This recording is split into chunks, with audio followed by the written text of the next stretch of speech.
Hello दोस्तों, इस video में हम लोग क्या करेंगे। बेसिकली हम लोग सी के फंक्शंस के प्रोग्राम करेंगे। तो मेरे पास में ये W3 रिसोर्स वेबसाइट है। इसमें 12 क्वेश्चंस दिए हुए हैं, ठीक है। तो इसका लिंक मैं डिस्क्रिप्शन में दे दूंगा और फिर इसको हम लोग सॉल्व करते हैं लाइन बार से। तो देखो, फंक्शन का बेसिकली यूज़ ये है कि फंक्शन के अंदर जो भी चीज़ें होती है वो बिना फंक्शन के हो सकती है। जैसे कि एक एग्जांपल के लिए लेते हैं कि मुझे दो नंबर्स को सम करना है और मान लो कि मेरे पास फंक्शन की अभी कोई ज़रूरत नहीं है ना। तो मैं एक और वेरिएबल ले लेता हूँ z equal to x plus y. तो ये जो काम है मेरा यहाँ पर, ये इन जनरल हो रहा है, इसमें किसी फंक्शन की ज़रूरत नहीं है यहाँ पे, है ना। तो अब ये मेरा फ्रीडम है कि इस टास्क को मैं फंक्शन से भी कर सकता हूँ या ऐसे भी कर सकता हूँ, है ना। तो फंक्शन बस हमें एक ईज प्रोवाइड करता है किसी भी काम को करने के लिए। तो फंक्शन के बारे में कोई ऐसा हार्ड एंड फास्ट रूल नहीं है कि हमें फंक्शन के लिए अलग सिनारियो फॉलो करना है या कुछ ऐसा है क्या।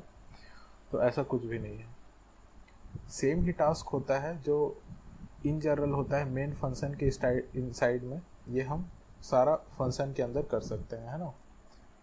तो बेसिकली थोड़ा सा रिवाइज कर लेते हैं कि फंक्शन होता क्या है। तो फंक्शन में हमारे पास पहले तो रिटर्न टाइप होता है, ठीक है। तो ये सिंटैक्स, तो रिटर्न टाइप, और उसके बाद फंक्शन का नेम होता है मेरे पास, और उसके बाद यहाँ पास आर्ग्यूमेंट होते हैं,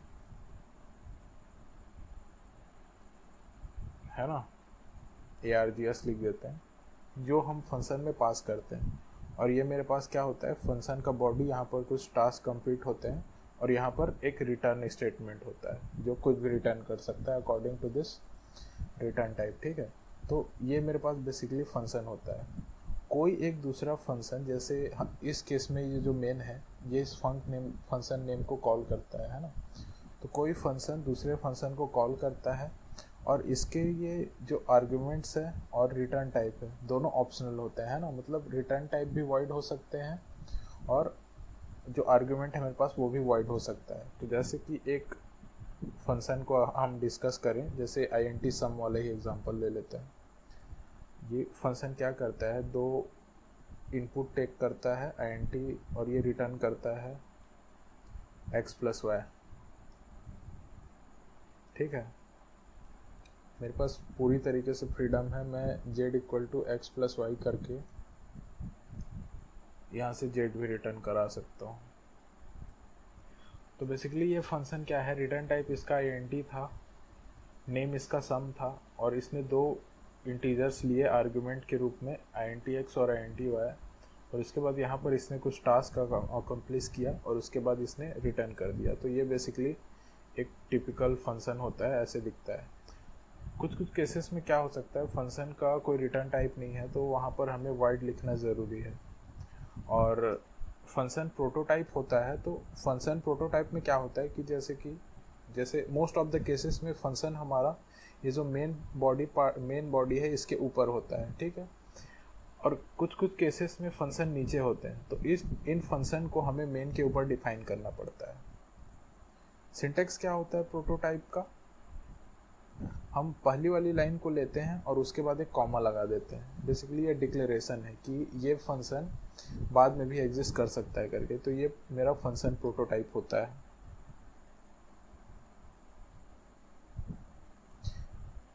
पहले डिफाइन करना फंक्शन को, क्योंकि हम मेन के ऊपर नहीं लिख सकते, मेन के नीचे लिखा हुआ है ये फंक्शन, तो इसलिए हमने इसको प्रोटोटाइप के रूप में ऊपर डिफाइन कर दिया। तो ये होता है प्रोटोटाइप, है ना। तो यहाँ तक फंक्शन सारा रिवाइज हो गया। अब हम पहले क्वेश्चन को करते हैं। स्पीड पेस में जाएंगे, स्लो पेस में नहीं जाएंगे। क्यों? क्योंकि देखो, ये सारे टास्क अगर तुमको गिवन है तो तुम एक टाइम के लिए ये सोच सकते हो कि लेट से फंक्शन की यहाँ पर रेस्ट्रिक्शन नहीं है, हमको फंक्शन नहीं यूज़ करना है। तो ये सिंपल सा एक टास्क है कि सी प्रोग्राम में हमको square of any number use करना है। फंक्शन दे चाहे ना दे, सिंपली ये मेन के अंदर आराम से किया जा सकता है, पुराने टास्क जैसे ही है। फंक्शन का मतलब बस ये है कि हम उसमें पास करेंगे, वहाँ पर कुछ टास्क होगा और कुछ जो हमारा जो प्रोग्राम है वो कंप्लीट होगा, बस इससे ज़्यादा कुछ भी नहीं है। ठीक है, पहले क्वेश्चन से स्टार्ट करते हैं। Write a C program to so simple structure of a function, total is 11। ठीक है, सिंपल सा है, हमने इस फंक्शन में कुछ पास करने की भी ज़रूरत नहीं है। लेट्स से मैं इसको फन नाम दे देता हूँ। इनपुट इसका वॉइड है, हम इसको वॉइड भी लिख सकते हैं और छोड़ भी सकते हैं जब इसमें कोई भी आर्ग्यूमेंट नहीं दिया हुआ है हमने। तो ये फंक्शन कुछ ऐसा रिटर्न नहीं करता है, बस ये लिख देता है कि टोटल इज 11, दैट्स इट। तो ये हो गया फंक्शन, और हम इस फंक्शन को स्टार्ट में कॉल कर देंगे मेन के अंदर में। बस इसने बोला था कि so the simple structure of a function, तो ये एक फंक्शन हो गया। ठीक है, इसको रन करके देख लेते हैं।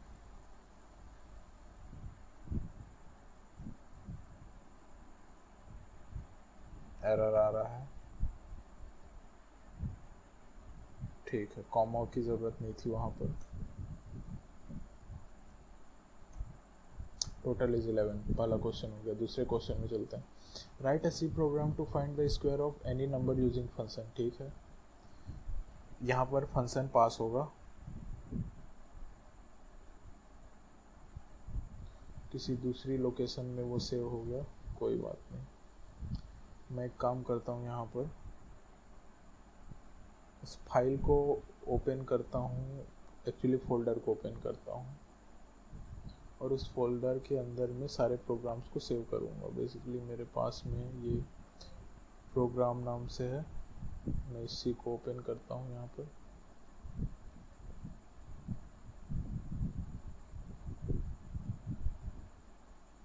एटम आईडी है ये, थोड़ा सा फैंसी होना पड़ता है, पहला प्रोग्राम। ठीक है, अब दूसरे प्रोग्राम पे चलते हैं, 2.c। इस प्रोग्राम में हमको क्या बोला गया है, इस विंडो को कट कर देते हैं। Square of any number using function. ठीक है, तो ये जो फंक्शन नेम है फन, इसको मैं SQR नाम दे देता हूँ, स्क्वायर। और ये आर्ग्यूमेंट लेता है डबल x और इसको इसके स्क्वायर को प्रिंट करता है। ठीक है, तो मैंने क्या किया कि एक और डबल लिया, डबल वायलेट से equal to x into x, ये डबल की वैल्यू हो गई। और मेरे पास दोनों फ्रीडम है कि मैं फंक्शन के अंदर ही ये स्क्वायर ये वाली लाइन प्रिंट करा सकता हूँ, या फिर मैं एक डबल रिटर्न कर दूँ यहाँ से और मेन में प्रिंट कराऊँ। तो मैं क्या करता हूँ कि डबल रिटर्न ही करा देता हूँ। ठीक है, ये रिटर्न कर देगा वाया। और इसके बाद मैं यहाँ पर एक नंबर दे देता हूँ, डबल नम मेरे पास जैसे 20 है, और प्रिंट टाइप कर देता हूँ द स्क्वायर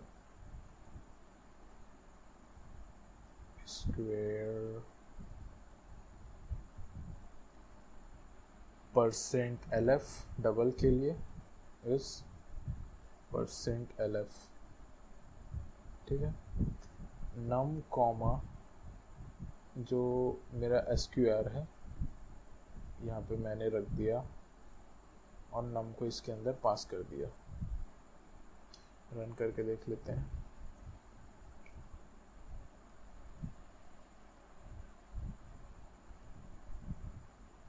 ये यूज़र इनपुट भी हो सकता है, ऐसा कोई ज़रूरी नहीं है। ठीक है, 30 लेकर के देखते हैं, 900 आना चाहिए। ठीक है, चलो आ गया, आगे बढ़ते हैं। अगला क्वेश्चन है स्वैप 2 नंबर्स यूजिंग फंक्शन। ठीक है, इनपुट पहला नंबर, इनपुट दूसरा नंबर। ठीक है,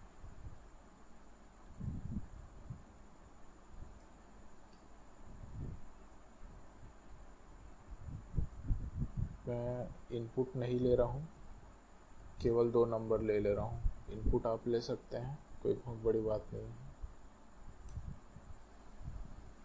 स्वैपिंग 2 नंबर्स, मेरे पास ये पहला नंबर हो गया n, दूसरा नंबर हो गया m, इनको स्वैप करना है। ठीक है, int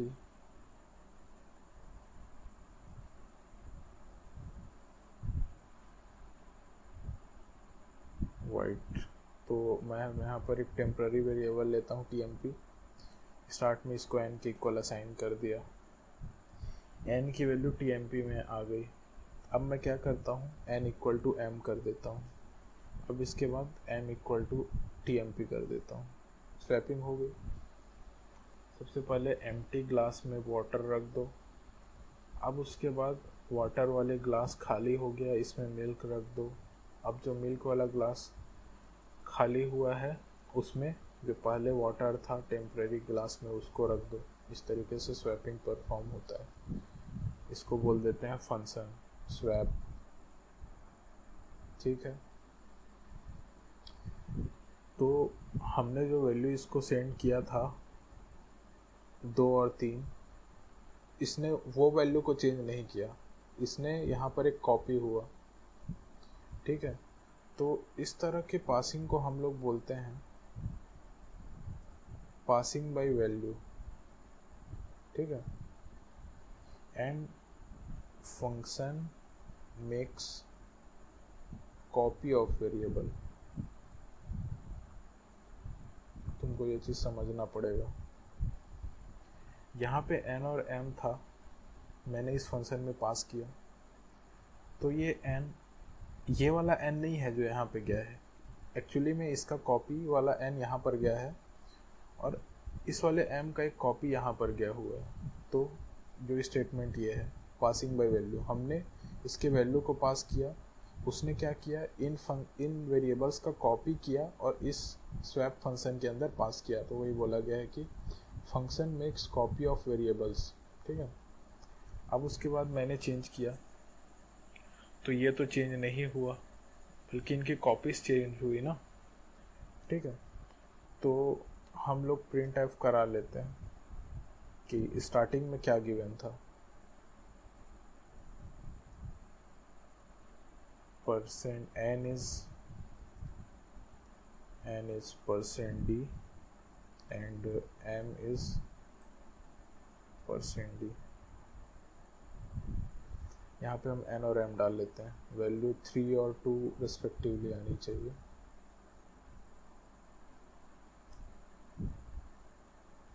प्रिंट नहीं हो रहा है, मैंने उस फंक्शन को कॉल ही नहीं किया है। ठीक है, तो बेसिकली यहाँ पे हम लोग स्वैप फंक्शन को कॉल करते हैं, n और m पास करते हैं।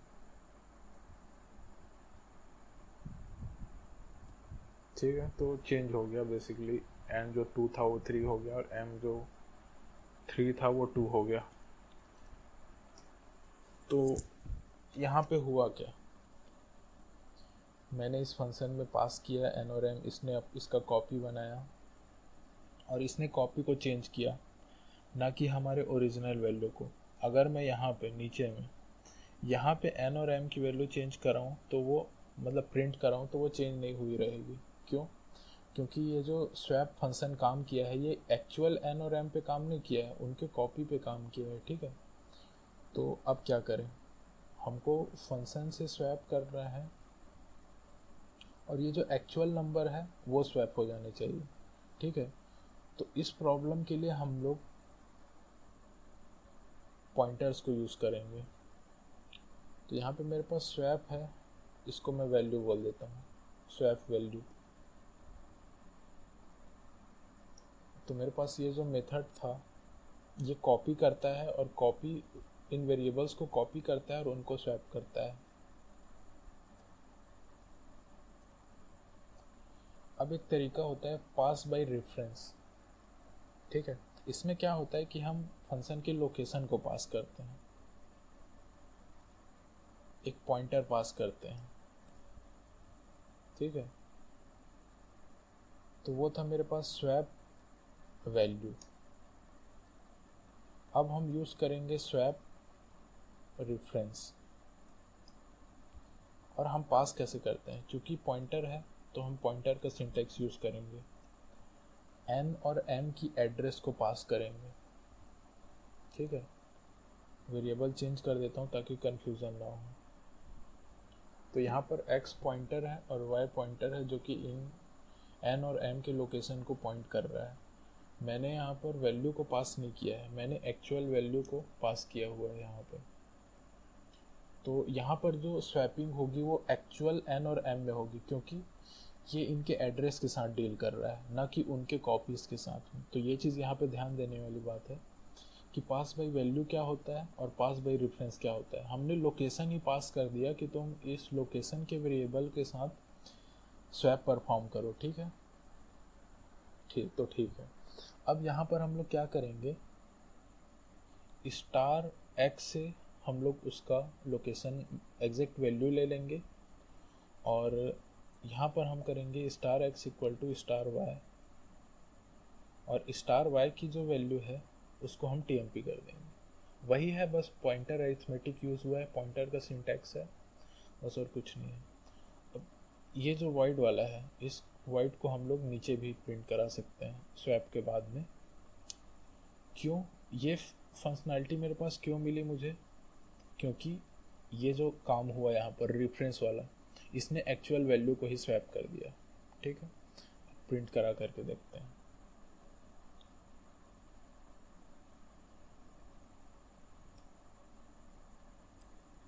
थ्री और टू हो गया। अब देखो, ऊपर वाले फंक्शन को मैं करता हूँ और उसके बाद प्रिंट कराता हूँ, तब देखते हैं क्या होता है। अब मैं किसको यूज़ कर रहा हूँ, पास बाय वैल्यू को, जो कि कॉपी बनाता है। अब देखते हैं कि एक्चुअल स्वैपिंग हुई है या नहीं हुई। देखो नहीं हुई ना, क्योंकि ये कॉपीज़ के साथ डील कर रहा था, एक्चुअल स्वैपिंग हुई ही नहीं। n इक्वल टू 2 था और m इक्वल टू 3 था, जो कि लास्ट में भी वही का वही रह गया। ये स्वैप वैल्यू उनके कॉपीज़ के साथ डील किया, एक्चुअल वैल्यूज़ के साथ डील नहीं किया। लेकिन पास बाय रेफरेंस जो था, जिसमें हमने लोकेशन ही पास कर दिया था, तो एक्चुअल वैल्यू स्वैप हो गई, ठीक है। अगले क्वेश्चन पे चलते हैं। Write a C program to check whether number is even और ऑड। मैं क्या ही बोलूँ इस क्वेश्चन के बारे में।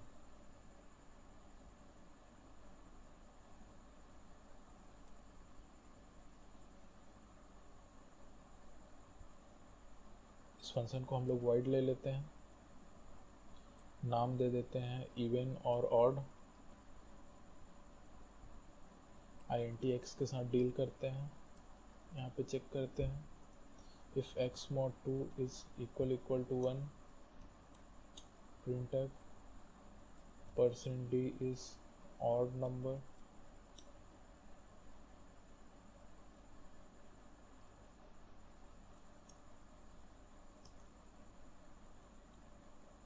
else प्रिंट करते हैं %d is even number। That's it, हो गया काम। आप बिल्कुल भी यूज़र इनपुट का इस्तेमाल कर सकते हैं, इसमें कोई भी दो राय नहीं है।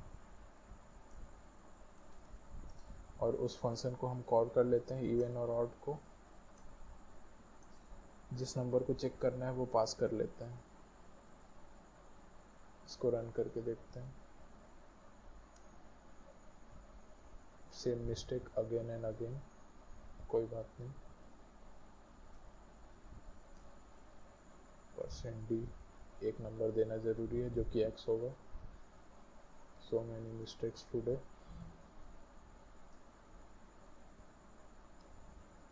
Five is odd number, okay, let me take another number, 4।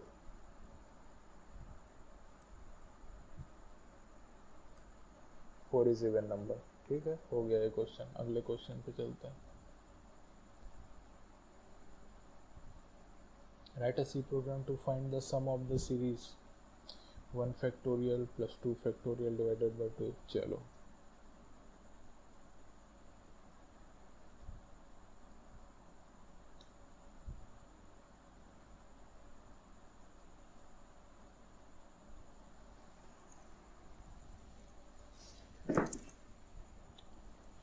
तो n जो है यूज़र इनपुट से आएगा, लेकिन मैंने n की वैल्यू को लेट से फिक्स कर दी। और मैं क्या करता हूँ कि फंक्शन को नाम दे देता हूँ सीरीज़, इसमें मैंने n पास किया। बेसिकली ये एक वाइड फंक्शन है, कुछ रिटर्न नहीं करता है। तो INT यहाँ पर हम नंबर ऑफ टर्म्स n लेते हैं, अब क्या करते हैं, हमको सम प्रिंट कराना है, ठीक है। और यहाँ पे एक चीज़ ध्यान देने वाली बात है कि सम डबल या किसी फ्लोटिंग पॉइंट में तो आएगा नहीं, डेसिमल में तो आएगा नहीं। क्यों? क्योंकि ये जो फैक्टोरियल है और उसका जो डिवीज़न है वो हमेशा एक इंटीजर रिटर्न करेगा, क्योंकि 2 फैक्टोरियल से 2 डिवाइड होना तय है और 3 फैक्टोरियल से 3 डिवाइड हो जाएगा। ऐसे करके सारे टर्म्स कंप्लीट इंटीजर आएंगे, ठीक है। ठीक, तो अब इस टर्म के साथ हम लोग डील करते हैं। एक वेरिएबल ले लेते हैं एंटी सम इक्वल टू 0 और एक फॉर लूप चलाते हैं।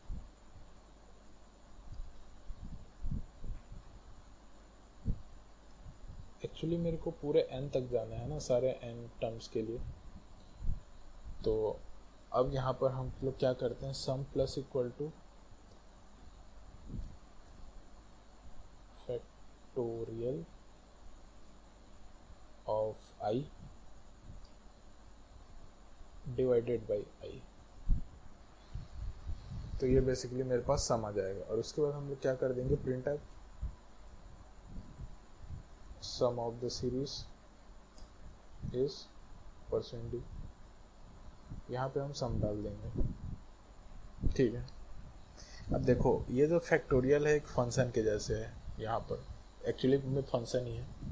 हम लोग क्या कर सकते हैं, यहाँ पर 2 तरीके से कर सकते हैं। या तो एक फैक्टोरियल वेरिएबल ले लो फैक्ट नाम का, जो कि स्टार्टिंग में 1 होगा, है ना। और हम लोग यहाँ पर क्या करेंगे,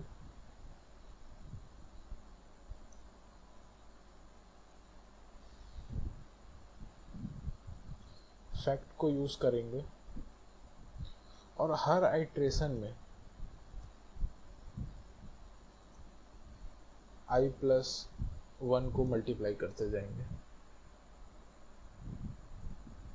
ठीक है। तो देखो क्या होगा, सबसे पहली बार फैक्ट जो है जब i = 1 होगा तो 1/1 जुड़ेगा। जब फैक्ट = 2 होगा तो ये पहले वाले में क्या होकर के जाएगा, फैक्ट इंटू i+1 तो 2 हो गया रहेगा। जब i = 2 होगा तो ये होगा 2 डिवाइडेड बाई 2 तो 1 आ जाएगा। अब i = 2 में ही ये फैक्ट इंटू = 3 हो जाएगा, जो कि अभी यहाँ पर ये 6 की वैल्यू हो गई है ना, 3 फैक्टोरियल। जब i = 3 होगा ये 6/3 हो जाएगा। ऐसे कर करके आगे बढ़ता जाएगा। इसके लिए आप पेन पेपर यूज़ कर सकते हैं कि ये वाला पार्ट कैसे काम करता है, लेकिन मैं ये वाला लॉजिक अभी नहीं यूज़ कर रहा हूँ, मैं फंक्शन का लॉजिक यूज़ कर रहा हूँ। मैं यहाँ पर फैक्टोरियल नाम का एक फंक्शन और बनाता हूँ, जो पुराना अपना लॉजिक होता है, रिकर्सिव लॉजिक। तो ये कुछ इस प्रकार होता है कि if x = 0 then return 1, else return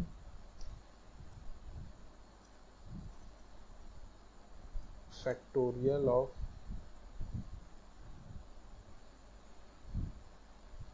x into factorial of x minus 1। देखो इसके बाद मैंने else क्यों नहीं लगाया, सिंपल सी बात है। अगर इस फंक्शन में वो चला गया, इफ़ के अंदर चला गया और रिटर्न हो गया तो नीचे उसको आना ही नहीं है। क्यों? यहीं पे ही फंक्शन टर्मिनेट हो जाएगा। और अगर ये इफ़ कंडीशन सही नहीं है तो ऑब्वियसली एल्स में आएगा, तो मुझे एल्स लगाने की ज़रूरत ही नहीं है यहाँ पे, क्योंकि अगर ऊपर से रिटर्न नहीं हुआ तो नीचे आकर के चेक हो जाएगा। इसलिए एल्स को स्किप कर दिया, कोई बात नहीं। इस तरीके से ये काम करेगा। चलो चलाते हैं।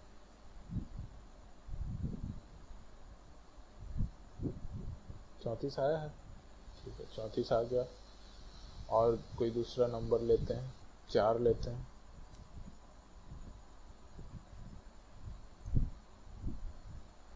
ठीक है, अब जो अपना पुराना वाला लॉजिक था इसके साथ भी चला करके देख लेते हैं।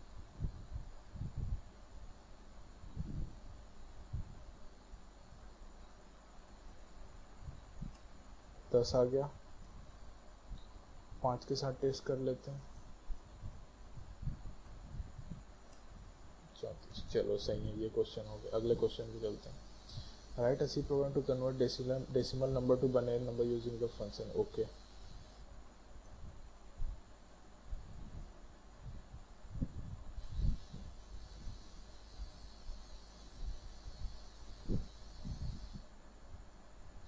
डेसिमल को बाइनरी में करना है।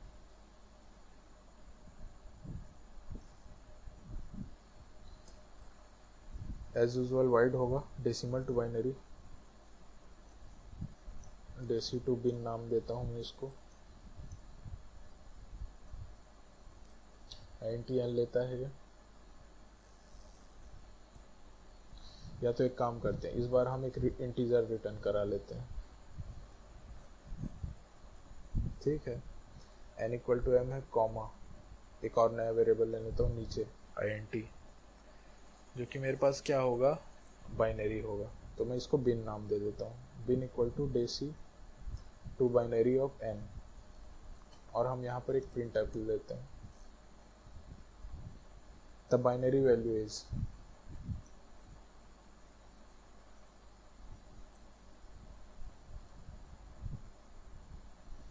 जो कि मेरे पास बिन है यहाँ पर, ठीक है। अब यहाँ पर मेरा लॉजिक काम करेगा। लॉजिक ये है, एक अरे में स्टोर करना है, और सबसे पहले एक अरे के लिए हमको लेंथ चाहिए। तो मान लिया कि लेंथ 0 है। अब वाइल लूप का लॉजिक लेते हैं कि एक टेम्पररी वेरिएबल ले लेते हैं x इक्वल टू n, जो कि स्टोर करके रखेगा। तो वाइल मेरे पास x है, मैं क्या करता हूँ, x y equal to 2 x plus plus, यहाँ पे बेटर है डू वाइल लूप यूज़ करना, क्योंकि अगर 0 हुआ, अगर इसकी वैल्यू मेरे पास 0 हो गई, किसकी, x की वैल्यू, तो मेरे पास नंबर ऑफ लेंथ नहीं आएंगे ना, लेंथ 0 हो जाएगी। इसलिए बेसिकली हम नंबर ऑफ बिट्स फाइंड कर रहे हैं कि जो पर्टिकुलर गिवन n है उसमें टोटल कितने बिट्स होंगे, तो उनको 2 से डिवाइड करो, और जब तक वो 2 से डिवाइड होंगे उतने बिट्स में उसको रिप्रेजेंट किया जा सकता है, ठीक है। x/2 करते गए और y(x) करके चलते गए, ठीक। तो मेरे पास यहाँ पे लेंथ आ गया। तो अब मैं अरे ले लेता हूँ लेंथ साइज का, अब फॉर लूप चलाता हूँ,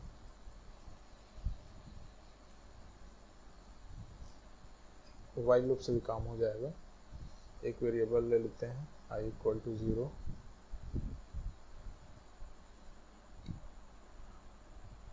तो while I is less than length,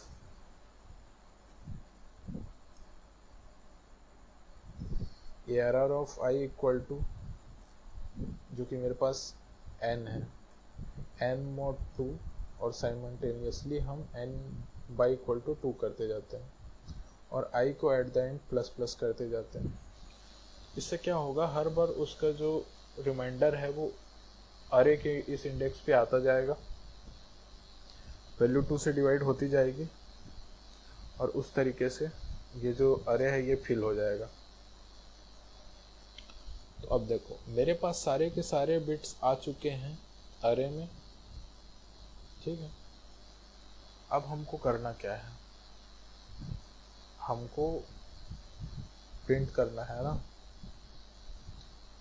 तो अब इस अरे से हम डायरेक्ट प्रिंट तो नहीं कर सकते, क्योंकि इस फंक्शन के बाहर में, ये फंक्शन कॉल के बाहर में प्रिंट स्टेटमेंट लगा हुआ है। हाँ, एक तरीका था कि अगर हम इस प्रिंट स्टेटमेंट को इसके अंदर डाल देते तो सारे के सारे इस अरे एलिमेंट्स को प्रिंट कर देते तो मेरा काम हो जाता, लेकिन ऐसा नहीं है। तो मेरे को एक नंबर जनरेट करना पड़ेगा जो 1010 के फॉर्म में होगा, उसको मैं रिटर्न कराऊंगा इस फंक्शन से, और उसी को ही इसमें प्रिंट कर दूंगा, ठीक है।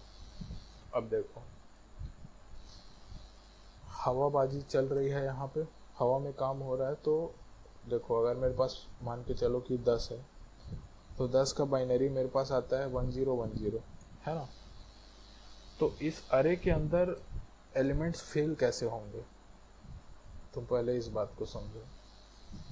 सबसे पहले n मॉड्यूलो 2 लोगे तुम 10 का, तो 0 आ जाएगा, और उसके बाद 1 आ जाएगा, फिर 0 आ जाएगा और 1 आ जाएगा, है ना। तो इस नंबर्स को हमें करने की क्या ज़रूरत है, हमें इन नंबर्स को देखो। अब अगर मैं एक काम करूं, इस ये वाला जो पर्टिकुलर 0 है, देखो इस अरे में इस सीक्वेंस में बिट्स आएंगे, ये बात तय है। इसको अगर हम पेन पेपर पे चला करके देखें तो हमें 10 के केस में ये सीक्वेंस मिलेगा अरे में, ठीक है। अब हम क्या करते हैं, अगर ये जो पहला एलिमेंट है इसको 1 से मल्टीप्लाई कर दें तो मेरे पास आ जाएगा 0। इस एलिमेंट को 10 से मल्टीप्लाई कर देंगे तो मेरे पास आ जाएगा 10। इस एलिमेंट को 100 से मल्टीप्लाई कर दें तो आ जाएगा 0। इस एलिमेंट को 1000 से मल्टीप्लाई कर देंगे तो मेरे पास आ जाएगा 1000। इस पूरे का सम क्या आ जाएगा, 1010, और यही मेरा एक इंटीजर आ जाएगा जो कि बिट्स से एक इंटीजर के फॉर्म में आ जाएगा, और यही हमको चाहिए, ठीक है। इस लॉजिक से मेरे पास एक नया पैटर्न आया कि जब मेरे पास अरे फिल हो गया तो अब मैं यहाँ पर क्या कर दूंगा, int एक दूसरा एक नंबर नाम का एक वेरिएबल ले लूँगा, कॉमा फैक्टर, जो कि फैक्टर की वैल्यू फिलहाल तो 1 होगी। 1 क्यों, पहले वाले के लिए 10 की पावर 0, अगले वाले के लिए 10 की पावर 1, और उसके अगले वाले के लिए 10 के बढ़ते पावर्स में। तो ऐसे ये काम करेगा। तो हम क्या करेंगे कि इस अरे पे चलेंगे 0 से लेकर के i लेस देन लेंथ तक, i plus plus num plus equal to, हम क्या करेंगे, fact into ARR of i करेंगे, और हर बार फैक्ट को 10 से मल्टीप्लाई करते जाएंगे। उस पर्टिकुलर पोजीशन का जो बिट है उस बिट से जो 10 की करेंट पावर है उससे मल्टीप्लाई करते जाओ, और एट द एंड इस नंबर को रिटर्न करा दो। हो गया। I hope this will work.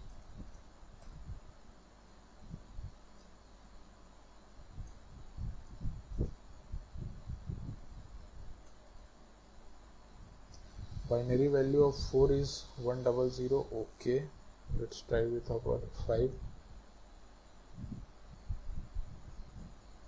101. Nice. Let's try with 11. 1011. Let's try with 10. तो ठीक है, ये क्वेश्चन भी हो गया। अगले क्वेश्चन पे चलते हैं। Write a C program to whether number is prime और नॉट यूजिंग फंक्शन। ठीक है, सिंपल सा टास्क है, बिना फंक्शन के भी हो सकता है।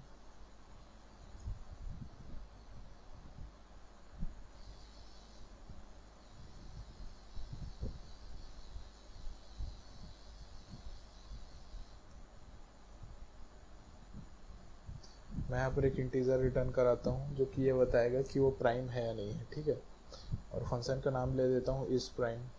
यहाँ पे वेरिएबल ले लेता हूँ NTN,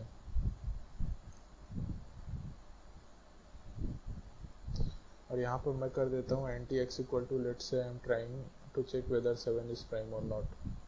ठीक है ना, और यहाँ पर मैं 1 रिटर्न कराऊंगा, तो यहाँ पे मैं कर देता हूँ value flag equal to prime is prime of x।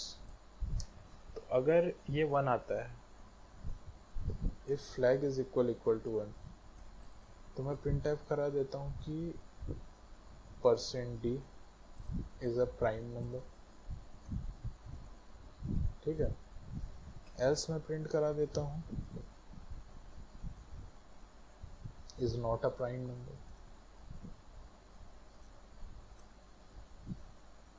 और x %d की जगह में हम x पास कर देते हैं। अब इस प्राइम के अंदर आते हैं। सिंपल सा लॉजिक है, int लेट से इस प्राइम, तो लेट बोल देते हैं इसको, let equal to 1। Let's assume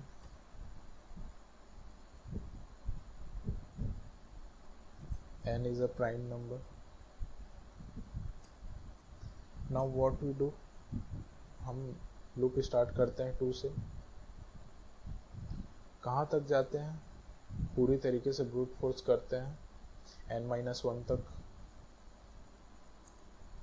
if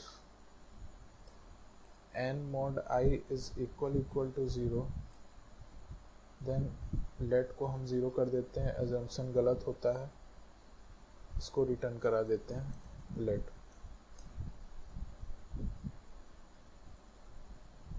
ठीक है, तो ये हो गया मेरे फंक्शन का काम। मैंने यहाँ पे n पास किया x की जगह में, जो कि यहाँ पे n बन गया, उसमें कॉपी किया उस वैल्यू को। मैंने अज्यूम किया कि लेट से जो गिवन नंबर है वो प्राइम है, और यहाँ पे प्राइम का लॉजिक चला, किसी से भी डिवाइड हो गया, मेरा एजम्पशन गलत हो गया, तो ब्रेक कर दिया लूप को, और एट द एंड लेट को रिटर्न कर दिया।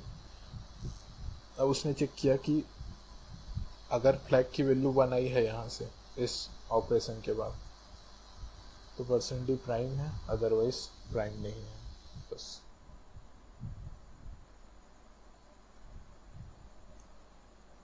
7 is a prime number, 2 is a prime number. 4 के साथ देखते हैं, 4 is not a prime number. ठीक है, तो ये था मेरा प्राइम का कोड। अगले क्वेश्चन पे चलते हैं। Write a C program to get the largest element of an array using function. ठीक है,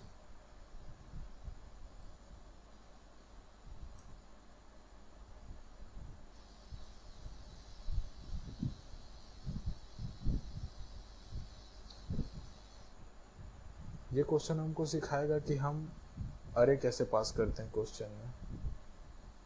ठीक है, तो लेट से मैं एंटी एल ले लेता हूँ, प्रिंटफ यूज़र को बोलता हूँ कि एंटर साइज ऑफ अरे,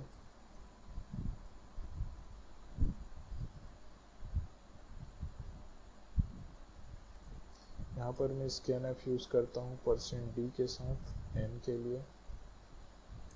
यहाँ पर मैं डिफाइन करता हूँ, लेट से अरे का नाम दे देता हूँ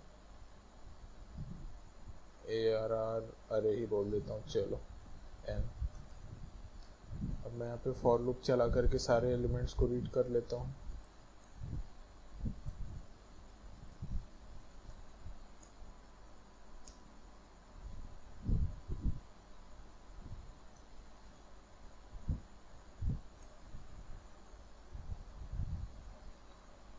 स्लैश n की यहाँ पे ज़रूरत नहीं है। तो ये हो गया, सारा रीडिंग का प्रोसेस हो गया, रीड कर लिया। अब यहाँ से मैं मैक्स रिटर्न कराता हूँ, तो मैक्स बोल देता हूँ इस फंक्शन को मैं, और यहाँ पे प्रिंट एफ ले लेता हूँ, print F maximum of the अरे इज %d, और यहाँ पे मैं मैक्स ऑफ अरे को प्रिंट करा देता हूँ, अरे पास करते हैं। देखो बेसिकली अरे कैसे पास करते हैं, अरे पास करने के लिए हम यूज़ करते हैं ये अरे का जो डेटा टाइप है, फिर अरे का नाम, और उसके बगल में 2 जो बिग ब्रैकेट्स होते हैं वो यूज़ कर दिए हम लोग। ठीक है, ठीक है, इस तरीके से अरे को पास करते हैं। लेंथ हमें पता नहीं होता है कितने लेंथ का है, तो हम ये फॉर्म यूज़ करते हैं। बेसिकली हम पॉइंटर भी यूज़ कर सकते हैं, लेकिन उसकी ज़रूरत नहीं है यहाँ पे। ठीक है, पॉइंटर से भी कर लेंगे इस क्वेश्चन को। तो बेसिकली इस क्वेश्चन को स्टार्ट करते हैं। हम साइज पास कर देते हैं, साइज क्या है अरे का, ताकि हमको लूपिंग में थोड़ा सा आसानी हो। तो let's say maximum is ARR of 0। अब हम फॉर लूप चलाते हैं i इक्वल टू 1 से लेकर के, क्योंकि हमने 0 को तो लूप कर ही लिया है, i-1 तक चलाते हैं। mx equal to if current maximum is less than current value, then replace it। ठीक है, जो मेरे पास मैक्सिमम था अब तक का, वो करंट अरे एलिमेंट से छोटा हो गया, तो मैक्सिमम को मैंने अपडेट कर दिया। ठीक है, एट द एंड हम रिटर्न करा देते हैं। इस तरीके से क्या आ जाएगा, मेरे पास mx आ जाएगा। तो ये मेरा था ऑर्डिनरी तरीका। अब इसको पॉइंटर से करते हैं। इसको नाम मैं देता हूँ mx ptr, ठीक है। n ही देंगे हम, लेकिन यहाँ पर हम क्या कर देंगे, एक स्टार्टिंग पॉइंटर दे देंगे जो अरे के पहले एलिमेंट को पॉइंट करेगा, ठीक है।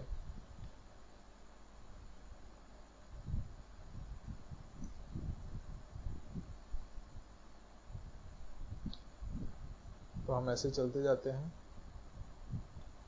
और स्टार ptr करते जाते हैं। इस पॉइंटर को हमें इंक्रीमेंट करने की ज़रूरत है, तो हम यहाँ पर पॉइंटर को प्लस प्लस कर देते हैं, ठीक है, इक्वल टू स्टार ptr। तो बेसिकली हो क्या रहा है, ये पॉइंटर अरे के पहले एलिमेंट को पॉइंट कर रहा है, ठीक है। और इस जगह पर थोड़ा सा कंफ्यूजन हो रहा है, तो इसको ऐसे लिख लेते हैं, ptr प्लस प्लस नीचे हो जाएंगे, ठीक। पहले एलिमेंट को मैंने इस तरीके से ले लिया कि स्टार ptr लेट से ऐसे करके चला गया। तो पहला एलिमेंट लेट से mx है, जो जैसा कि इस केस में हो रहा था। और उसके बाद में मैंने पॉइंटर को एक आगे कर दिया, इंक्रीमेंट कर दिया, ठीक है। तो यहाँ पे i की वैल्यू 1 हो गई, ठीक है। तो 1 के करस्पॉन्डिंग मेरे पास ये वैल्यू आ रही है। और उसके नीचे में मैं ptr को प्लस प्लस कर देता हूँ। ये जो इंक्रीमेंटेड वैल्यू है, ये अभी क्या करेगा, अरे के सेकेंड एलिमेंट को पॉइंट करेगा, फिर थर्ड एलिमेंट को पॉइंट करेगा, है ना। जैसे यहाँ पे अरे की ये फर्स्ट एलिमेंट को पॉइंट कर रहा है, ये 0th एलिमेंट को पॉइंट कर रहा था स्टार्टिंग में। अब इसने अरे इंडेक्स 1 को पॉइंट किया, फिर ये इंक्रीमेंटेड हो गया। अब ये अरे इंडेक्स 2 को पॉइंट कर रहा है, स्टार करके हम उस वैल्यू को एक्सेस कर रहे हैं, ठीक है। तो ऐसे पॉइंटर अरिथमेटिक काम कर रहा है। तो इस तरीके से दोनों तरीके से देख लेते हैं। तो पहला है मेरा केवल ऑर्डिनरी मैक्स है, और फिर दूसरा है ptr करके। दोनों ही केसेस में अरे को पास करना सेम होता है, लेकिन अरे जो पॉइंटर वाले केस में हम लोग 0 करके आगे एंड भी लगा सकते हैं, ये भी एक तरीका है। लेकिन अगर हम सिर्फ ऐसे पास करेंगे तो ये पॉइंटर वाला समझ जाएगा कि पहले एलिमेंट को पॉइंट करने के लिए बोल रहा है, और ये अरे के फर्स्ट एलिमेंट को पॉइंट कर देगा, है ना। पॉइंटर को इंक्रीमेंट करते हुए हमें कहाँ तक जाना है, जब तक हमें एंड रीच नहीं हो जाता है, जो कि है n-1th element, 0th element to n-1th element. 8th number का क्वेश्चन है। Size of array let say question में क्या दिया है, 5। अरे एलिमेंट्स है 1 2 3 4 5, मैक्सिमम अरे इज 5, ठीक है। 3 लेते हैं,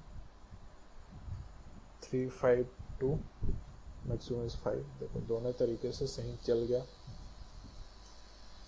तो ये था पॉइंटर्स को पास करना, कि पहले एलिमेंट को पॉइंटर को हमने पास कर दिया, एक्चुअली 0th एलिमेंट बोलते हैं। और यह था फंक्शन को पूरी तरीके से कैसे पास करना। तो इस तरीके में ओवरहेड कम होता है पॉइंटर वाले में, क्योंकि इसमें हम पूरे के पूरे बंच को पास नहीं करते हैं, और इस तरीके में हम पूरे के पूरे बंच को पास करते हैं। सारे के सारे जो वैल्यूज है उनका कॉपी होता है, तो ये थोड़ा ओवरहेड बढ़ाता है। लेकिन इसमें हम केवल लोकेशंस के साथ डील करते हैं और इंक्रीमेंट करते हुए सारे एलिमेंट्स को एक्सेस कर लेते हैं। लेकिन इस मेथड का एक ड्रॉबैक है कि अगर आपने पॉइंटर को सही तरीके से यूज नहीं किया तो ये मेमोरी लोकेशंस के साथ डील करता है। Something bad might happen with this method. क्या पता है किसी रेस्ट्रिक्टेड लोकेशन को पॉइंट कर गया तो आपका सिस्टम फॉल्ट हो सकता है, या कुछ ऐसी चीज़ें हो सकती है। तो इस वजह से पॉइंटर्स को यूज़ करना थोड़ा सा प्रोहिबिटेड होता है, कि जहाँ तक हो सके आप पॉइंटर्स ना यूज़ करें तो सही है, ठीक है। इन पॉइंटर्स को बेसिकली बहुत ही बारीकी से यूज़ किया जाता है कंपाइलर डिज़ाइन में, और जो सिस्टम कर्नेल्स होते हैं उनको राइट करने के लिए ओएस जब लिखे जाते हैं तो उनमें इनका बहुत उपयोग होता है। तो वो लोग काफ़ी प्रोफेशनल होते हैं, उनको पता होता है कि what are the problems they are dealing with. तो हम इन पॉइंटर्स को कम से कम ही यूज़ करें, वही अच्छा है। चलो आगे और क्वेश्चन देखते हैं। Write a C program to check Armstrong number and perfect number using data. ठीक है,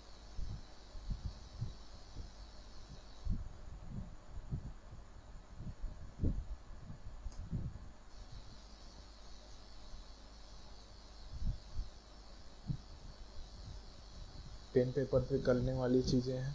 अगर इतने तेज़ी से नहीं समझ आता है तो वीडियो पॉज करके आराम से पेन पेपर पे करके देखिए, समझिए। तो यहाँ पे एक नया चीज़ सीखते हैं, जैसे कि मैं हर बार फ्लैग लेता हूँ, है ना। फ्लैग इक्वल टू 1 जो कि बताता है चीज़ें सही हैं, फ्लैग इक्वल टू 0 जो कि बताता है चीज़ें गलत है, ठीक है। लेकिन इसके लिए सी में अलग से एक फंक्शन दिया हुआ है बुल। ये जो अंडरस्कोर बुल डेटा टाइप है, ये बाइनरी में वैल्यूज रखता है अपने अंदर, या तो 0 रखेगा या 1 रखेगा। इंटीजर जो डेटा टाइप है ये बहुत सारी वैल्यूज ले सकता है, लेकिन ये जो बुल डेटा टाइप है मेरे पास, ये या तो ट्रू होता है या फॉल्स होता है, ये बुलियन है। तो आप चाहें तो बुल भी यूज़ कर सकते हैं, जहाँ पे सिर्फ ट्रू और फॉल्स चेक करने की बात है। तो यहाँ पे मैं एक बुल वेरिएबल ले रहा हूँ, ठीक है, आर्मस्ट्रॉन्ग INT के लिए चेक करेंगे। सिमिलर फंक्शन होगा मेरा परफेक्ट नंबर के लिए।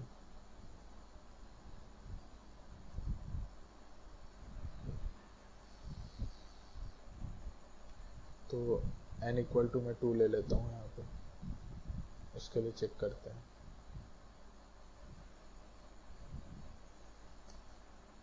तो सबसे पहले हम बुल लेट से फ्लैग ही नाम दे देते हैं, इक्वल टू बोलते हैं 1 की लेट से जो नंबर है आर्मस्ट्रॉन्ग नंबर है, ठीक है।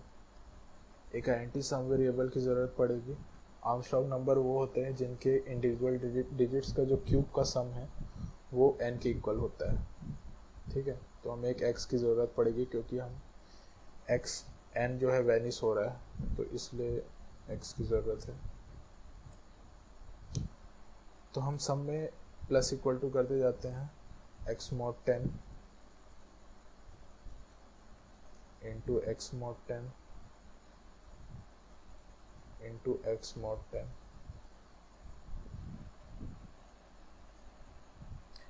एट द एंड हम क्या करते हैं कि if sum is equal to n,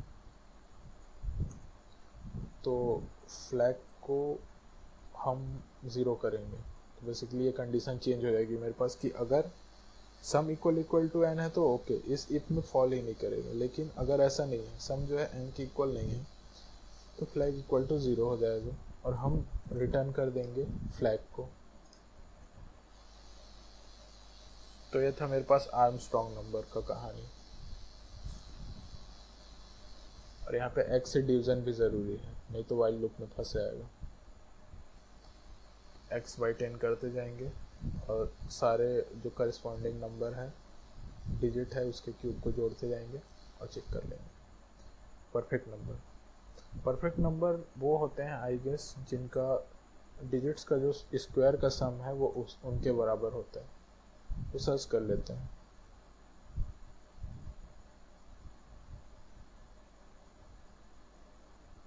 perfect number क्या हुआ तेरे को?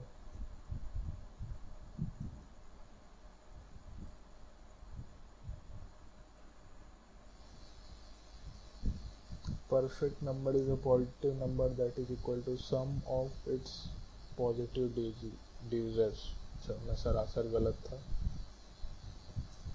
सारे पॉजिटिव डिजिट्स के सम के इक्वल होता है, एक्सक्लूडिंग इटसेल्फ, राइट, है ना। तो जैसे कि 12 को लें, तो 12 के पॉजिटिव डिजिट्स कौन कौन से हैं? तो 1 है, 2 भी है, 3 भी है, 4 भी है, 6 भी है ना, और 12 भी है। लेकिन हमको लास्ट वाले नंबर को नहीं लेना है। तो परफेक्ट नंबर जैसे 6 के केस में हो रहा है, 6 के केस में ऐसा है कि 6 के जितने भी डिविजर हैं अपने आप को छोड़ के 1 2 3 इनका जो सम है वो n के इक्वल है, जो कि 6 के इक्वल है ना। तो ये मेरा परफेक्ट नंबर का डेफिनेशन होता है। तो ठीक है, इस केस में भी हम क्या करते हैं, एक वेरिएबल ले लेते हैं अंडरस्कोर, लेट से बुल डेटा टाइप है, तो फ्लैग इक्वल टू 1 ले लिया, लेट से कि वो परफेक्ट नंबर है। अब एंटी सम इक्वल टू 0 लेते हैं और एक टेम्प्रेरी वेरिएबल लेना पड़ेगा क्योंकि डिवीजन के साथ डील हो रहा है।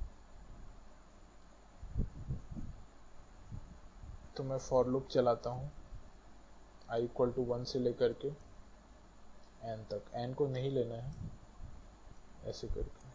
और यहाँ पे हम चेक करेंगे कि if n mod i is equal to 0, ठीक है, मतलब जो करंट i है मेरा वो इस n का डिविजर है। तो हम क्या करते हैं, सम में उसको ऐड कर देते हैं, और एट द एंड इस if sum is not equal to n,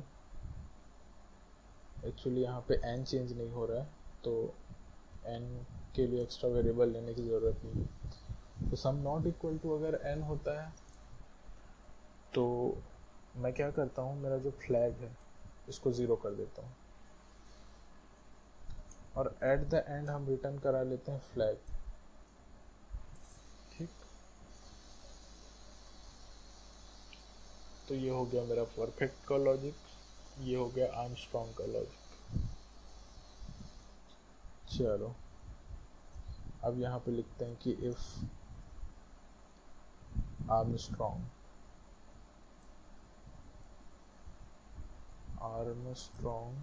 of n, ये जो फंक्शन है यहाँ पे 1 बुलियन देता है, तो हम क्या करेंगे कि print of %d is an Armstrong number,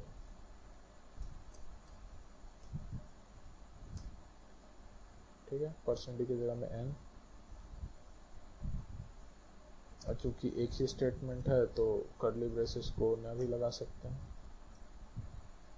is not n, else वाला केस है।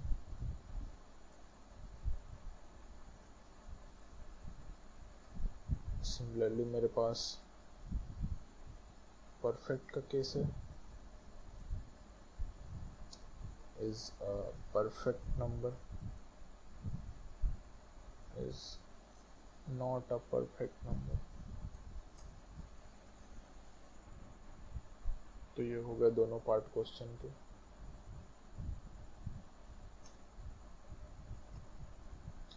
Two is not a Armstrong number, two is not a perfect number. 6 के साथ देखते हैं, 6 हमारे पास परफेक्ट नंबर है, 6 परफेक्ट नंबर है, 6 is not a Armstrong number. ठीक, 371 के साथ ट्राई करते हैं।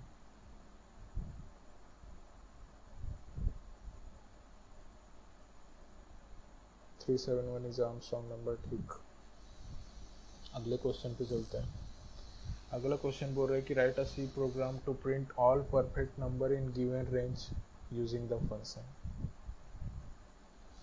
ऑल परफेक्ट नंबर्स, सारे परफेक्ट नंबर्स को लेना है, ठीक है। 10.c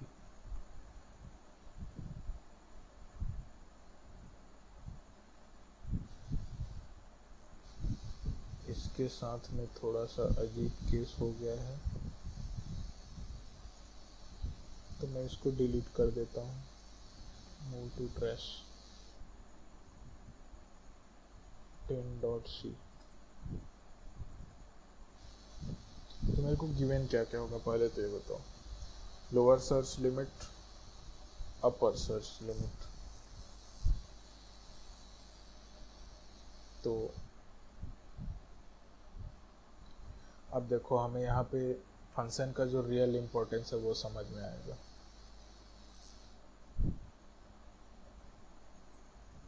मेरे पास L और R दो चीज़ें गिवन है। इन दोनों नंबर्स के बीच में मेरे को परफेक्ट नंबर्स को चेक करना है। तो मैं क्या करूँगा, एक फॉर लूप चलाऊँगा।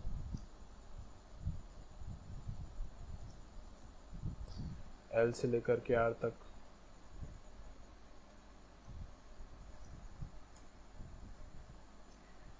सिंपल सा लॉजिक है। If perfect of I, each number को, देखो अगर ये लॉजिक मेरे पास नहीं होता, फंक्शन नहीं होता, तो मैं ये पूरे के पूरे चीज़ को उठा करके यहाँ पे पेस्ट करता। सारे आई के लिए ये पूरा का पूरा प्रोसेस फॉलो करता। तो फंक्शन थोड़ा सा क्लीन कोड को बढ़ाता है। क्लीन कोड, नीट कोड, ये सारी चीज़ें ज़रूरी है कोडिंग में। ठीक है, तो अब यहाँ पे हम सीधे सीधे चेक कर लिए कि जो इंग्लिश के सेंटेंस जैसा है, फॉर सारे नंबर्स L से R, और अगर वो परफेक्ट है, इफ़ परफेक्ट, इनहेरिट कर दिया हमने, थोड़ा एब्स्ट्रैक्ट कर दिया डिटेल्स को। यहाँ पे चीज़ें एब्स्ट्रैक्ट हो जा रही है। इसके अंदर क्या टास्क हो रहा है इसका हमें कोई आइडिया नहीं है। ये टास्क हमने अलग से बना करके रखा हुआ है, लेकिन यहाँ पर हमें अच्छा दिखे करके सीधे परफेक्ट को यूज़ कर लिया इफ़ डाल के। इफ़ परफेक्ट हम प्रिंट एफ कर लेते हैं यहाँ पे %d, और स्पेस के साथ चीज़ें प्रिंट हो रही है। और at the end new line print कर देते हैं।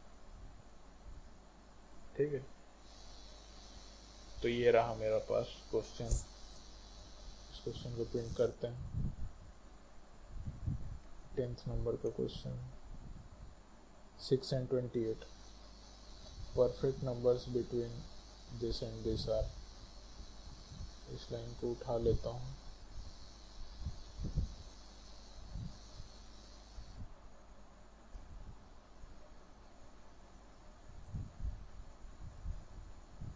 /n मार के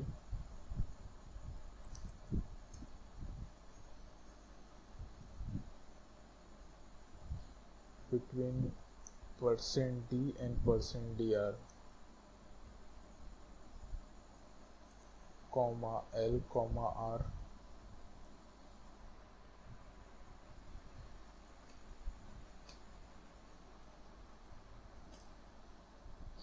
अब चलो 1000 लेकर के देखते हैं। हम भी तो देखे बीच में और क्या क्या चीज़ है। 496 एक परफेक्ट नंबर होता है, हमें ये पता चला।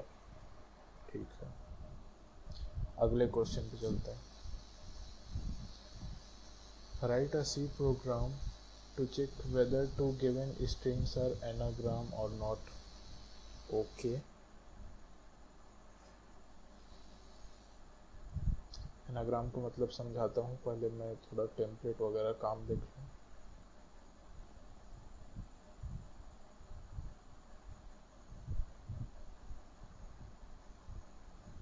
तो पहले तो मेरे को एक फंक्शन की ज़रूरत पड़ेगी, तो मैं बोल ही ले लेता हूँ, एनाग्राम नाम देता हूँ, एनाग्राम। अब बात आती है कि हम पास क्या करेंगे। पास हम ये करेंगे स्ट्रिंग 1, जो कि एक अरे होगा। फिर हम पास करेंगे str2, जो कि एक अरे होगा, और हम साइज पास करेंगे, दोनों सेम लेंथ के होंगे। ठीक है,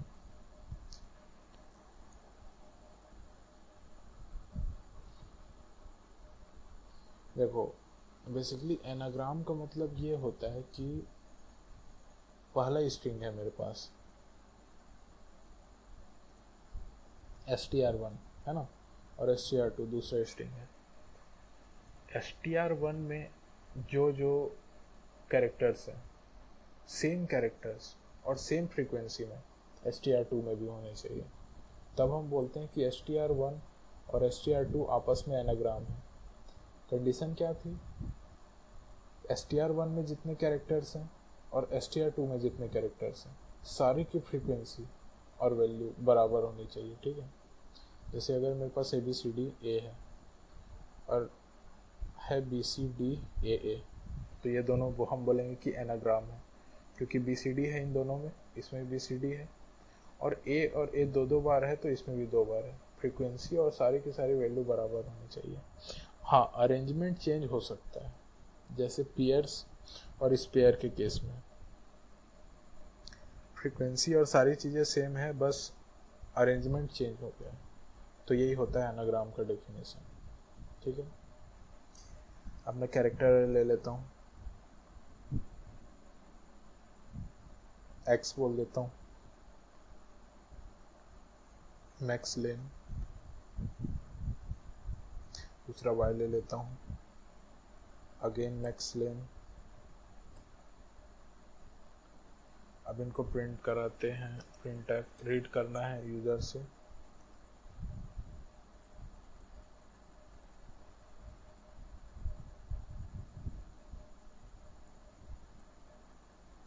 स्कैन कर लेते हैं, %x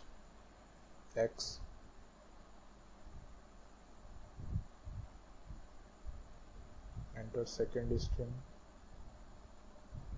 %y।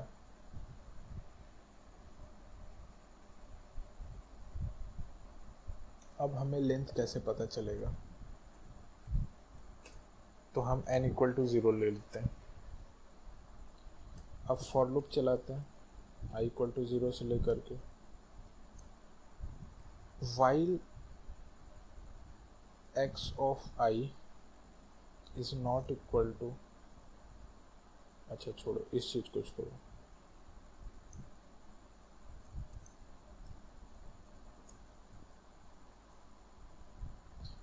हम ईच कैरेक्टर को चेक कर लेते हैं। क्योंकि लेंथ सेम होंगे ये मैं मान के चल रहा हूँ, क्योंकि सीधे सीधे है कि अगर लेंथ इक्वल नहीं हुए तो सीधे ही वो एनाग्राम नहीं हुए, है ना। तो ये वो केस है जब मैक्स लेंथ बराबर है। और ग्लोबली हम डिफाइन कर देते हैं मैक्स लेंथ जो है दैट कैन बी 100। ठीक है, मैक्सिमम लेंथ 100 अलाउड है। तो इफ एक्स आई जो है मेरे पास is equal to end of string, और कोई अगर न्यू लाइन कैरेक्टर है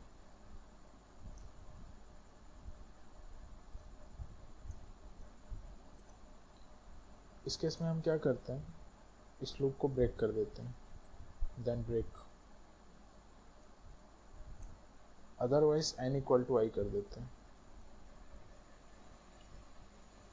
तो जो n की जो करंट वैल्यू होगी वो आ जाएगी।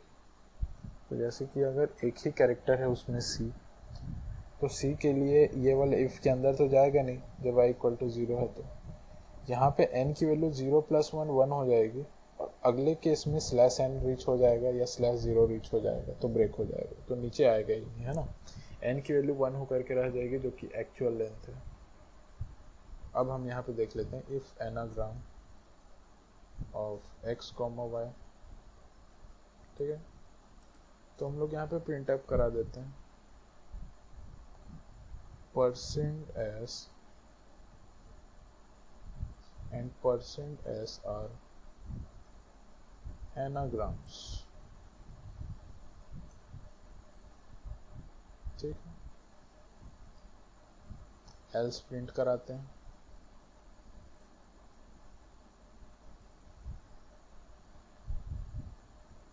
Are not anagram.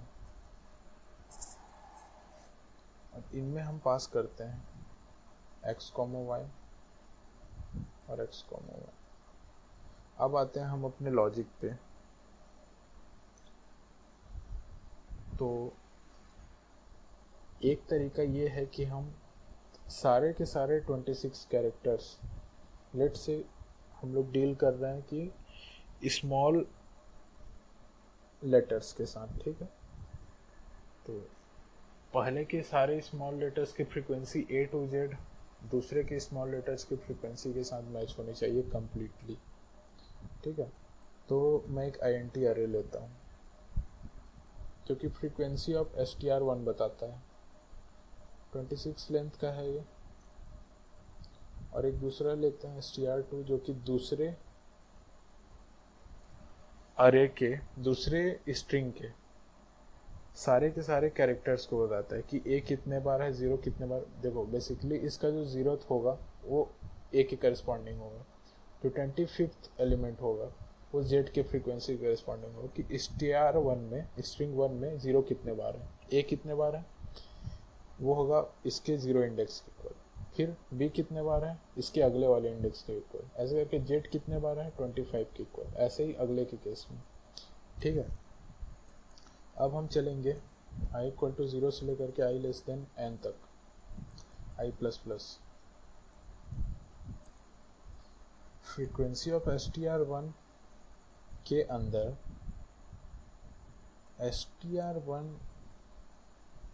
के करस्पॉन्डिंग कैरेक्टर का अस्काई वैल्यू, लेट से अगर यहाँ पे a आया a माइनस a 0 हो जाएगा, b आया b माइनस a 1 हो जाएगा, z आया z माइनस a 25 हो जाएगा। उसको प्लस प्लस कर देते हैं,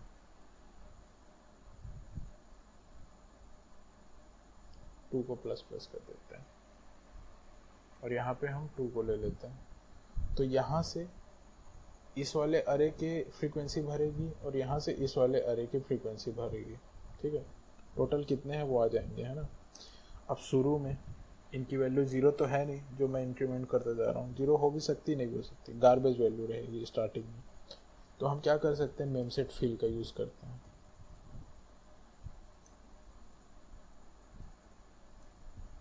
सारे एलिमेंट्स को 0 से फिल कर देते हैं, कितने को, जितना इसका साइज है। तो ये था मेरे पास फ्रीक्वेंसी अरे 1 के लिए। अब दूसरे फ्रीक्वेंसी अरे 2 के लिए। ठीक है, अब यहाँ पे देखो इस अरे में सारे के सारे लेटर्स की फ्रीक्वेंसी क्या है वो सारी आ जाएगी स्ट्रिंग 1 के करस्पॉन्डिंग, और इसमें सारे के सारे स्ट्रिंग 2 में कौन कौन से कैरेक्टर्स हैं उनकी फ्रीक्वेंसी आ जाएगी। अब हम चलना स्टार्ट करेंगे। फ्लैग नाम का एक वेरिएबल ले लूँगा, लेट्स से इक्वल टू 1। अब मैं फॉर लूप स्टार्ट करूँगा 26 से, 0 से लेकर 26 तक, 25 तक, जो कि इस अरे का साइज़ है। और सारे के सारे फ्रीक्वेंसीज को चेक करना है कि वो एक दूसरे के इक्वल है या नहीं। ए की फ्रीक्वेंसी को चेक करो, पहले स्ट्रिंग में कितने बार है वो बराबर होना चाहिए दूसरे स्ट्रिंग में कितने बार है वो कैरेक्टर ए। अगर ऐसा नहीं है तुरंत फ्लैग को 0 करो और ब्रेक करो लूप को, और यहाँ से हम रिटर्न कर देते हैं क्या, फ्लैग। तो ये था पूरा का पूरा हमारा कोड। लॉजिक क्या था, सारे के सारे कैरेक्टर्स की फ्रीक्वेंसी को स्टोर कर लो कि ए कितने बार आया है, बी कितने बार आया है, जेड कितने बार आया है, और सब की इक्वलिटी चेक कर लो अलग से एक फॉर लूप में। अगर ऐसा हो जाता है तो ठीक है, नहीं तो कोई बात नहीं। अब चला करके देख लेते हैं।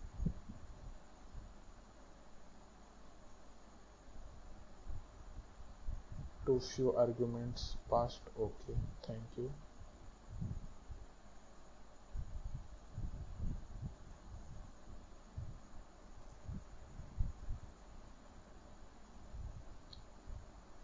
सेट अलाउड नहीं है बोल रहा है, string.h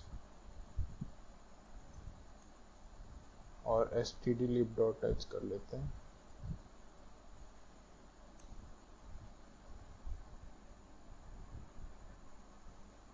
अच्छा, मेमे सेट हो गया है, कोई बात नहीं। मीम सेट हो गया था, मेम सेट है। Enter string 1 spare. peers are anagram. ठीक है, so far so good. ABCD, DCBA, DCDA, anagram अलग अलग लेके देखते हैं. ABC not anagram. चलो ठीक.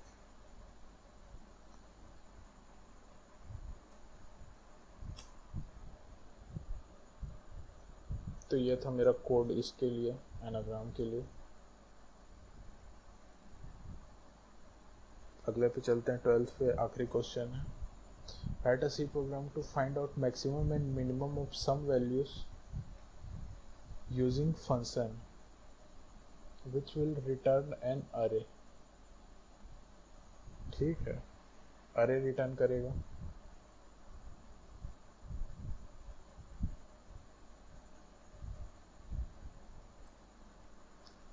Input 5 values, test data input 5 values. Okay, मेरे पास शुरू में ही फिक्स नंबर्स होंगे. वैसे इस क्वेश्चन को वेरिएबल आर्गुमेंट से कर सकते हैं, लेकिन अब स्टार्टिंग में वेरिएबल आर्गुमेंट्स पढ़ना सही नहीं रहेगा. तो लेट से मैं 4 या 5 नंबर के लिए ही कर देता हूँ, सिर्फ 5 के लिए ही करता हूँ. ठीक है, 5 नंबर्स के लिए मिनिमम और मैक्सिमम.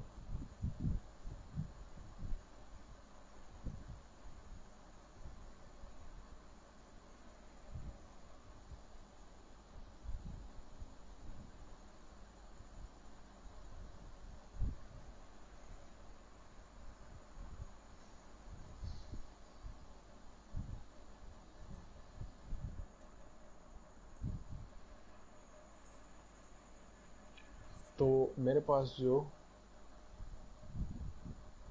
अरे का मैक्सिमम वाला जो कोड था,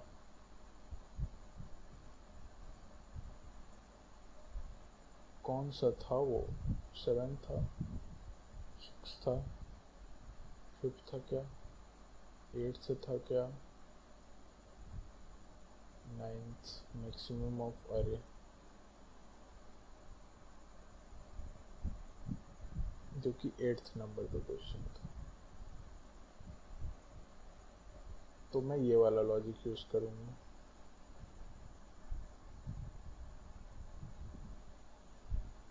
ट्वेल्थ नंबर के क्वेश्चन में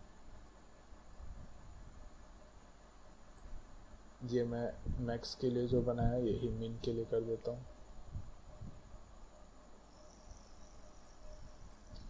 चेंजेस क्या होंगे हमारे पास? mx को मैं mi कर देता हूँ, और mi के केस में हम लोग लेस देन को ग्रेटर देन कर देंगे, और at the and mi return करा देंगे. तो ये लॉजिक मिनिमम का, ये लॉजिक मैक्सिमम का.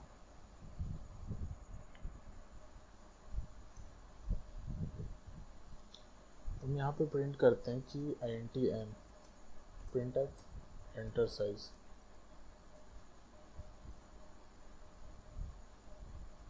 और स्कैनअप कर लेते हैं साइज को.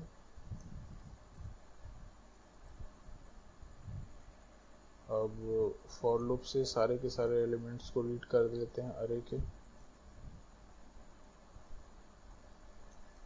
वेरिएबल आर्गुमेंट से कर सकते हैं इसको. यू कैन सर्च अबाउट कि वेर आर्ग्स क्या होते हैं.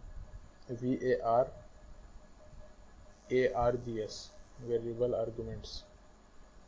More than one argument passing होता है वो अरे में. तो scanf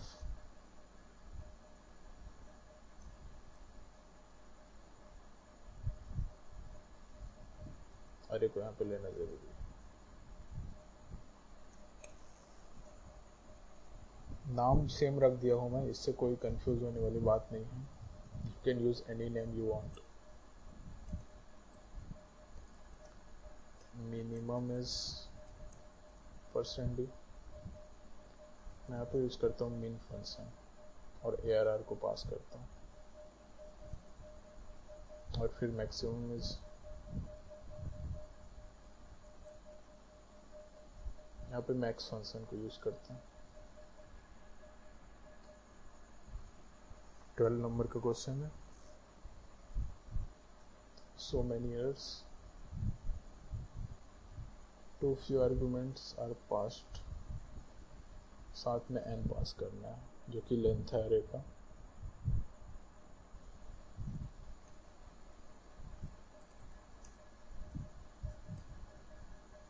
size let say question के अकॉर्डिंग 5, अरे एलिमेंट्स 25, 11, 35, 65, 20,